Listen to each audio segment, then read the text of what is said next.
বেশ কিছুদিন ধরে এই সমুদ্রে অনেক জাহাজ হারিয়ে গিয়েছে, কেউ জানে না জাহাজগুলোর সাথে কি হয়েছে। কোনো চিন্তা করবেন না স্যার, এই জাহাজের সিকিউরিটি এখন আমার দায়িত্ব, কোনোভাবেই কোনো ভুল করা যাবে না।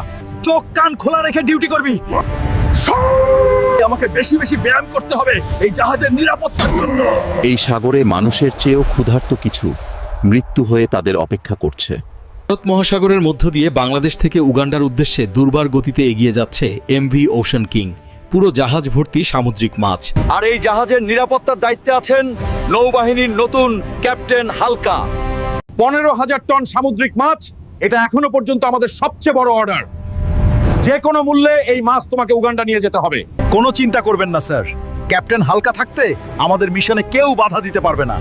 এই মাছের অর্ডার আমি উগান্ডা নিয়ে ছাড়বো। তোমাকে অনেক সাবধান থাকতে হবে ক্যাপ্টেন।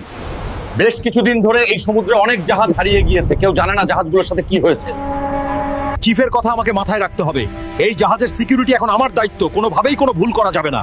যাই গিয়ে পুরো জাহাজে একটা রাউন্ড দিয়ে আসি। এবার গেম অন। এই বুইড়া, চোখ কান খোলা রেখে ডিউটি করবি, আশেপাশে নজর রাখবি। কোনো কিছু উল্টা পাল্টা হলে কেলিয়ে বাপের নাম ভুলিয়ে দেবো। ওই বেটা ক্লিনার, 10 মিনিটের ভেতরে ইঞ্জিন রুম পরিষ্কার করবি, এরপর পুরো জাহাজ ঘুরবি আর পাহারা দিবি।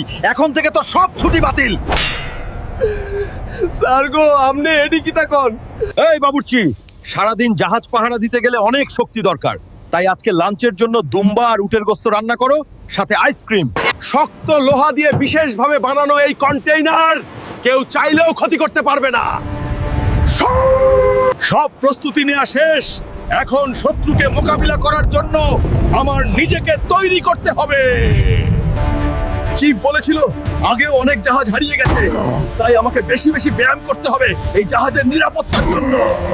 এত মারাত্মক একটা ওয়ার্কআউটের পর যদি সুস্বাদু খাবার না খাই, তাহলে শত্রুর সাথে যুদ্ধ করব কিভাবে? ক্যাপ্টেন হালকা থাকতে এই জাহাজের কিছুই হবে না। শত্রু থেকে জাহাজকে রক্ষা করার জন্য ক্যাপ্টেন হালকা সব সময় রেডি ছিল, হোক সেটা সামুদ্রিক ডাকাত কিংবা শত্রু দেশের নৌবাহিনী।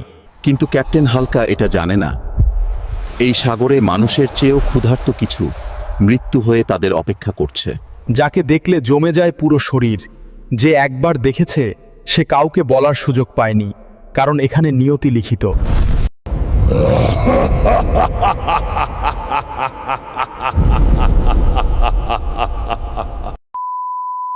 গাইস, পরের পর্ব দেখতে চাইলে তোমরা তাড়াতাড়ি ভিডিওটা লাইক কমেন্ট করে দাও, বন্ধুদের সাথে ভিডিওটা বেশি বেশি শেয়ার করো।